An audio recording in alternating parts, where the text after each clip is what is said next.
In 2007, I had the rare privilege of visiting legendary woodworker Sam Maloof at his home and workshop in Southern California. Sam was already a towering figure in American craftsmanship, famous for his flowing lines, sculpted joints, and iconic rocking chairs. But what I found during that visit was more than a workshop. It was a place filled with warmth, history, and the quiet magic of a man who shaped wood with his hands and his heart. Arrival at Maloof's World. In 2007, we had the rare opportunity to visit the home and workshop of one of America's greatest craftsmen, Sam Maloof. Even before I walked through the door, I sensed I was stepping into more than a woodworking shop. It felt like entering a living chapter of American craftsmanship, part museum, part sanctuary, and part workshop where beauty was still being created every day. Sam was well into his 90s then, just 2 years before his passing in 2009, yet his presence radiated warmth and sharpness. His smile had the kind of kindness that made you feel welcome instantly. You could tell immediately that this was a man grounded in humility, despite the worldwide admiration for his work. Born in 1916 in Chino, California, to Lebanese immigrant parents, Sam grew up understanding the value of hard work and the beauty found in simple things. Like many kids of the Depression era, he learned to fix, build, and improvise. He often joked that he built his first tools out of necessity, not ambition. Little did he know that those early days would set the foundation for a lifetime of artistry. After serving in World War II, Sam worked as a studio assistant for Millard Sheets, one of California's most influential artists. Surrounded by creative energy, he began building furniture for the studio and then for himself and his wife Alfreda. One day, the famous industrial designer Henry Dreyfuss visited the home, saw Sam's handmade furniture, and told him plainly, "You should do this for a living." That encouragement would change everything. Building a life, one board at a time. In 1953, Sam and Alfreda bought what most people would have called a hopeless piece of property: a small cottage, a rundown chicken coop, and an avocado tree holding on for dear life. But the Maloofs saw something different. They saw possibility. So Sam did what he always did. He built. He built rooms as the family grew.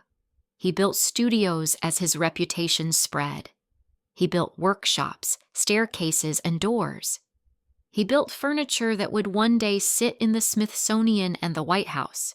And every single inch of that house reflected Sam's philosophy: simple, honest, functional beauty.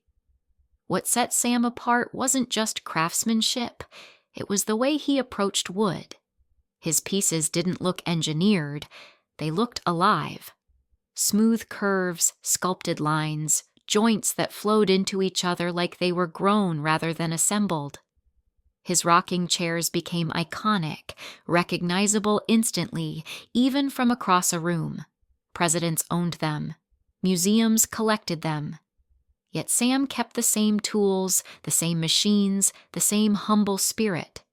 He used to say, "I'm not an artist, I'm a woodworker." But everyone else knew better. Sam Maloof elevated woodworking to fine art. Inside the workshop. During my visit.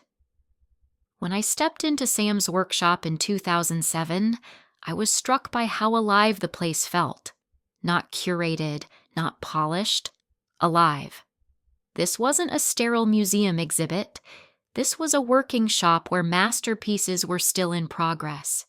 There were templates hanging from hooks, stacks of walnut boards waiting for their destiny, and tools worn smooth from decades of use. A half-shaped rocker arm rested on the bench, still carrying the marks of Sam's rasp. I remember thinking, I'm standing where a lifetime of American craft was created, right here in these four walls. The smell of freshly cut wood, the sound of distant sanding, the natural light pouring through the windows, it all created an atmosphere of quiet magic.